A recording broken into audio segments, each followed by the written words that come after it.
उज्जैन में 12 साल की नाबालिग बच्ची के साथ शर्मनाक रेप की घटना। तो क्या अब रेप की घटना के इस आरोपी के घर पर चलेगा बुलडोजर? बड़ा सवाल है ये, क्योंकि मध्य प्रदेश में बीजेपी के जो अध्यक्ष हैं वीडी शर्मा, उनका कहना है कि आरोपी के घर पर भी बुलडोजर चलेगा और उसकी जान पर भी बुलडोजर चलेगा। यानी मध्य प्रदेश की सरकार ने जो फांसी की सजा का प्रावधान किया है, इस तरह के जो जघन्य अपराध हैं महिलाओं के खिलाफ, लड़कियों के खिलाफ, नाबालिग लड़कियों के खिलाफ, इस तरह के अपराध में फांसी की तक सजा का प्रावधान है। देखिए, कार्रवाई नहीं हुई, इस प्रकार की दुर्भाग्यजनक घटना कहीं भी हो, किसी की भी सरकार हो, कोई भी हो, ऐसे लोग कलंक हैं समाज के ऊपर और ऐसे लोगों को किसी भी कीमत पर न बख्शा जा सकता और न बख्शा गया है। उज्जैन की घटना पर भी तत्काल प्रशासन ने, पुलिस ने कड़ी कार्रवाई की है, उसको ट्रेस करके उठाया है। इनको फांसी के फंदे तक पहुंचेंगे, ऐसे लोग नहीं बच सकते, कोई भी हो। बुलडोजर चलेगा, बुलडोजर भी चलेगा, जिनकी जिंदगी पर बुलडोजर चलेगा। ऐसे लोग नहीं बच सकते। कानून बनाने का काम मध्य प्रदेश की सरकार ने ही किया है। ये पहला राज्य मध्य प्रदेश है जिसने फांसी की सजा का प्रावधान किया है। तो ऐसे लोगों को किसी भी हालत में नहीं छोड़ेंगे। और यही कहना है वीडी शर्मा का कि बुलडोजर घर पर चलेगा और जान पर भी बुलडोजर चलेगा, यानी फांसी की सजा तक होगी और इसके लिए पुलिस उस तरह के साक्ष्य जुटाएगी, इस तरह का प्रोसिक्यूशन काम करेगा। लेकिन इस मुद्दे पर फिलहाल राजनीति भी चल रही है, क्योंकि कांग्रेस का कहना है कि वो सरकार, वो पुलिस जो कह रही है कि फांसी की सजा दिलवाएगी, वो बीजेपी की सरकार और उसके नेता अगर कह रहे हैं कि बुलडोजर चलेगा घर पर, उस पुलिस ने आखिर तफ्तीश करने का काम अच्छे से क्यों नहीं किया?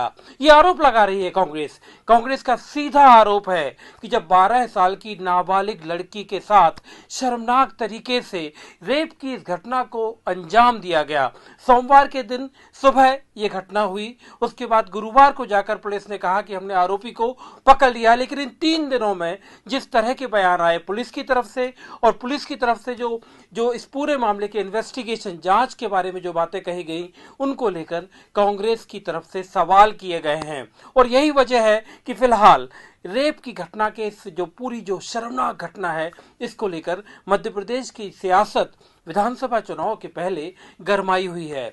इससे भी बड़ा सवाल तो अब यह है कि 12 साल की एक नाबालिग मासूम बच्ची, जिसके बारे में बताया जा रहा है कि वो मानसिक रूप से कमजोर थी, उसके पिता मानसिक रूप से कमजोर थे, मध्य प्रदेश के किसी दूसरे शहर की रहने वाली थी, और जब वो उज्जैन शहर में आई, सुबह के वक्त उसके साथ बलात्कार की ये शर्मनाक घटना हुई और इस पर इस तरह की जो राजनीति चल रही है। बड़ा सवाल अब ये है कि आखिर समाज को क्या हो गया है? जब ये घटना हुई, इस घटना पर समाज क्या कर रहा है? क्योंकि जो सीसीटीवी फुटेज आई थी वो इस समाज पर भी बड़े सवालिया निशान खड़े कर रही है। एक और सवाल है, क्योंकि इस घटना में 2 आरोपी हैं। एक आरोपी है 376 और पॉक्सो एक्ट का, यानी prevention of children from sexual offences. तो एक तो हो गया पॉक्सो एक्ट में और साथ ही साथ 376 के केस में आरोपी। लेकिन दूसरा आरोपी है साक्ष्य छिपाने के लिए। एक ऑटो ड्राइवर जो रेप का आरोपी है, एक ऑटो ड्राइवर जिसने साक्ष्य को छिपाने की कोशिश की। क्या समाज में इस घटना में अगर कोई व्यक्ति जिसके सामने इस तरह की घटना होती है, क्या ऐसी घटना के साक्ष्य छिपाने के काम में भी कोई मदद कर सकता है? ये हमारा ही समाज है और ये एक बड़े सवाल खड़े कर रहा है कि आखिर दूसरे आरोपी को जब इस बात की जब उसे पता चला कि इस तरह की घटना हुई है, तो उसने साक्ष्य को छिपाने की कोशिश क्यों की? और ये बड़ा सवाल जिसका जवाब हमारे समाज को देना है। फिलहाल मुद्दे पर राजनीति है, ये बड़े बड़े सवाल हैं जिनके जवाब समाज को देने हैं। और साथ ही साथ अब पुलिस के सामने एक बड़ी चुनौती है कि कैसे इस ऑटो ड्राइवर को, जिसने इस शर्मनाक घटना को अंजाम दिया, कैसे जल्दी से जल्दी उसको सजा दिलाई जाए।